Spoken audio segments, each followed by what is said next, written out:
एक पत्नी का पतिदेव कलकत्ता कमाए चल गई है।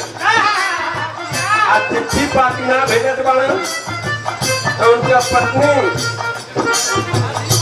सावन का महीना बा, पानी का फुहार पड़त बा, विरह वेदना में कहत है का अरे पतिया भेजल ना कलकतिया, अरे पतिया भेजल ना कलकतिया, रतिया धड़कन छतिया ना।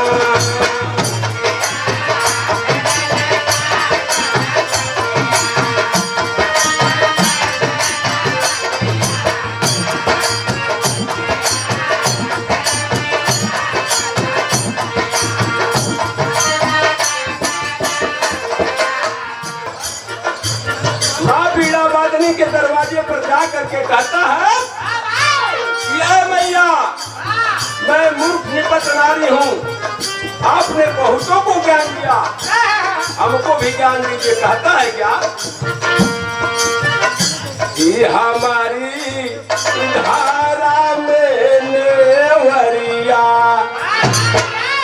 अरे हमारी धारा में नेवरिया, परवा लगाता हो जननी।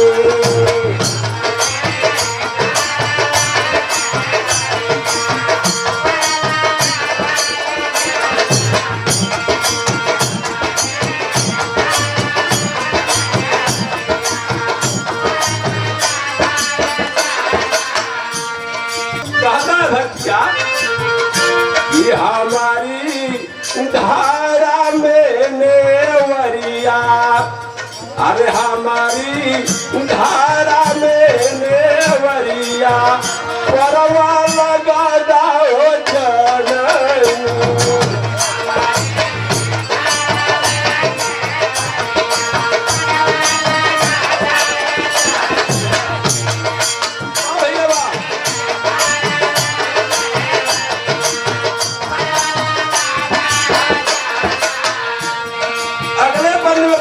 है क्या अरे कह गईले कालिदास,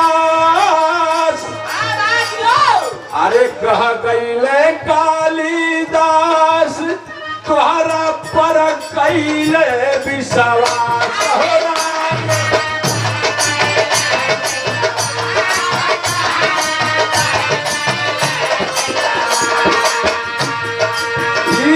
कैले तुहरा पर विश्वास। मैया आपने कालिदास जो कि जिस पेड़ पर बैठ करके जिस डाल पर बैठते थे उस डाल को काटते थे और उनको मूर्ख कहा जाता था, लेकिन आपकी कृपा हुई तो महाकवि कालिदास हो गए। वे का नाम बाप कहले कालिदास, कैले तोहरा पर विश्वास। आज जैसे अरे जैसे इनके गीत गवलू, अरे जैसे इनके ज्ञान सिखवलू, हमके सिखाता है जननी।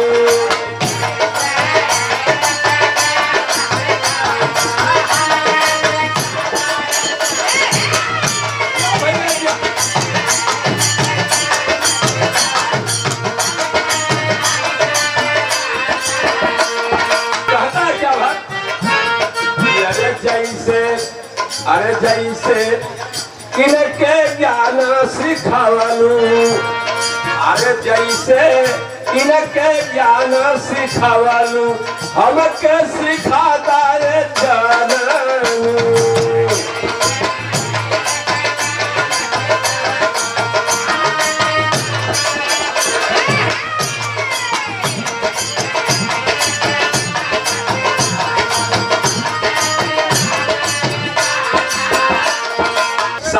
संत फकीर रट गए तुलसीदास कबीर।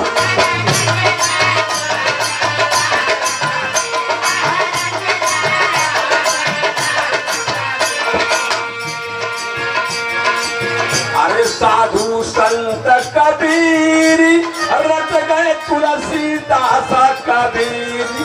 आज जैसे इन्हें कहे गीता सजवलू, अरे जैसे इन्हें कर गीता सजवलू हमरो सजादा है जननी।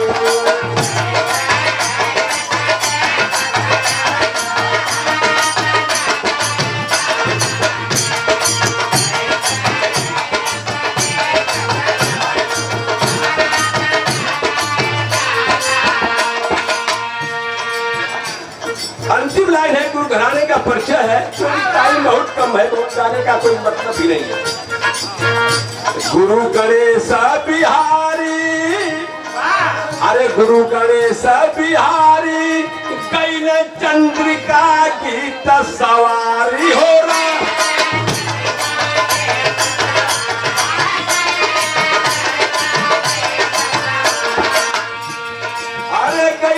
चंद्रिका गीत सवारी आ नरसिंह मुसाफिर से मैया, अरे नरसिंह मुसाफिर से मैया अपन गीतिया गवादा हो।